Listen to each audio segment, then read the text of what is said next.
La Birmanie ne respecte pas l'accord sur le retour des Rohingyas. Selon l'ONU, près de 120 000 Rohingyas vivent dans des camps de déplacés internes près de la ville de Sitwe depuis 2012. Ils ne peuvent pas en sortir librement. RFI, Sarah Bakaloglu, le haut-commissaire aux réfugiés de l'ONU, Zeid Ra'ad Al-Hussein, s'est inquiété mercredi 4 juillet des conditions de retour des réfugiés Rohingyas en Birmanie. En un peu moins d'un an, plus de 700 000 membres de la minorité Rohingya, non reconnus par l'État birman, ont fui le pays et la répression des soldats birmans pour se réfugier au Bangladesh voisin.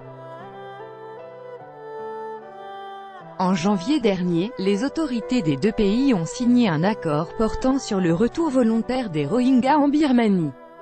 Selon le haut-commissaire aux réfugiés de l'ONU, Zeid Ra'ad Al-Hussein, l'accord reste cependant lettre morte. Il n'y a pas un seul réfugié Rohingya qui soit revenu dans le cadre de l'accord conclu avec le Bangladesh, explique-t-il. Beaucoup, si ce n'est tous les réfugiés qui sont revenus d'eux-mêmes, ont été détenus. Détention administrative. 58 Rohingyas qui sont rentrés cette année entre les mois de janvier et avril ont été arrêtés et inculpés sur des charges qui n'ont pas été précisées, poursuit Zeid Ra'ad Al-Hussein.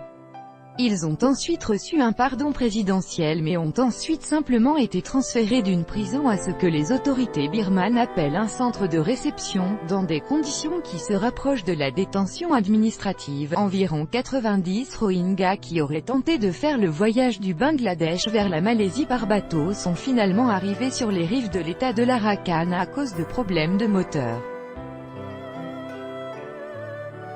Selon Zeid Ra'ad Al-Hussein, ils ont eux aussi été détenus puis remis aux autorités de différents villages, qui pour la moitié des cas, ne sont pas leurs villages d'origine.